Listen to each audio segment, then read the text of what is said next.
Hello, my name is Scott Hicks. I'm Director of the Teaching and Learning Center at the University of North Carolina at Pembroke. In today's celebration of teaching and learning, I'm joined by Dr. Joshua Busman, Assistant Professor of Music and Assistant Dean of the Esther G. Maynor Honors College. Dr. Busman, thank you for being here today. Of course. Thanks for having me. My first question is this: who was the best teacher you had and why?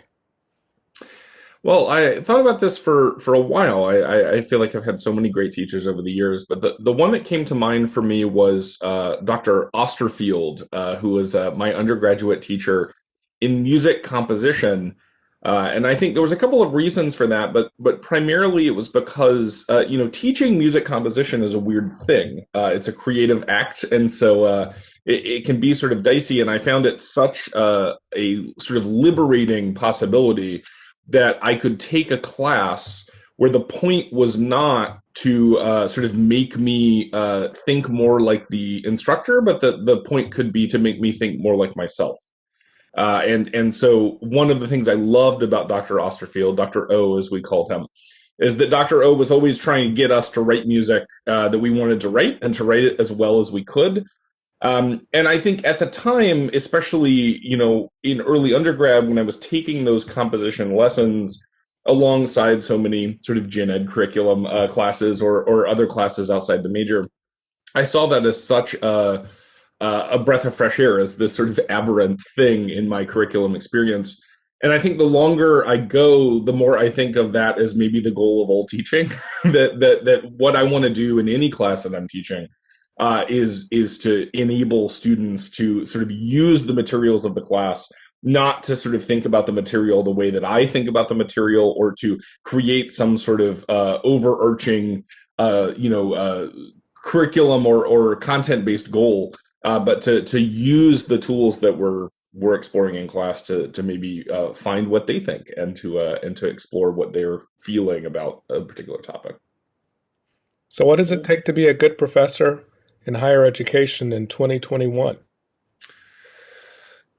I think one of the things that produces some anxiety in faculty and students about teaching in higher ed in 2021 is I think that a lot of uh, degree programs, a lot of areas of study, maybe have been decoupled from some of the clear, like, professional and career oriented gains that they might have had 15, 20, 25 years ago.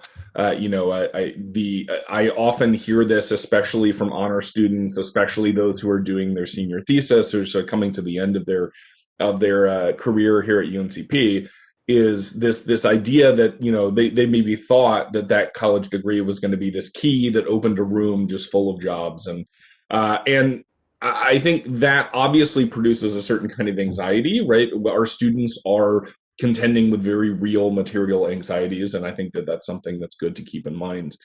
But maybe one of the things that opens up then is that if the degree doesn't serve some sort of clear one-to-one professional purpose, then maybe it doesn't have to be so sort of grimly utilitarian all the time. Maybe there is room for play and exploration and for the opening up of spaces that are not sort of purely professional and academic development.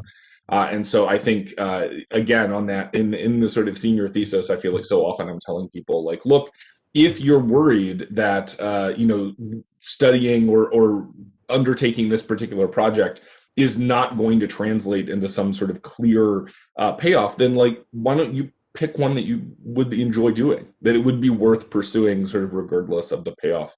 And so I feel like that has opened up so many doors for computer science majors who decide to design a video game as their senior project, or people who decide to write a novella or a poetry chapbook or compose a piece of music, or sort of all sorts of things that maybe don't fit cleanly onto the CV in the same way, but are still an invaluable part of hopefully what we open up as a campus community. Tell us a story about something creative you've done to engage your students. Yeah, so This semester, I'm teaching a seminar in church music. It's part of a sort of interdisciplinary minor that we have between the Department of Music and the Department of Religion and Philosophy. That's my particular area of expertise. That's what I write and research about.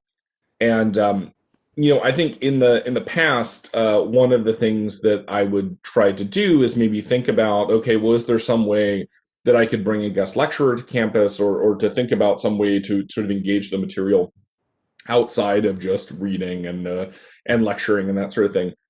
And I think one of the things that COVID maybe has productively done is to lower the barrier to exactly these kinds of like virtual interactions. And so one thing that I've been super thrilled about is in that class, obviously the first and last weeks of the semester, I sort of blocked out for some introductory and then concluding remarks and some space for student research presentations. But for the other 12 weeks of the semester, we are reading something for Monday, usually a book chapter or an article. And then on every Friday, we're talking to the person who wrote it. And that has been amazing because previously, the people that we're talking to are in Germany and London and on the West Coast and, sort of all sorts of different places. And yet we have been able to have these sort of hour-long conversations every Friday afternoon. So that has become something I really look forward to, and I hope the students look forward to as well. And I think it maybe demystifies that academic journal article or that academic book introduction a little bit, to then meet the person who wrote it and discover that, oh yeah, they're just a just a normal person who happens to do this for a living. So maybe underscores how weird the job of academic is, but hopefully humanizes the people behind it a little bit. Thank you for joining us today, Dr. Busman. It's been a pleasure. Of course. And best wishes in your continued teaching and the success of your students. Thank you very much. You too, Scott. Thank you.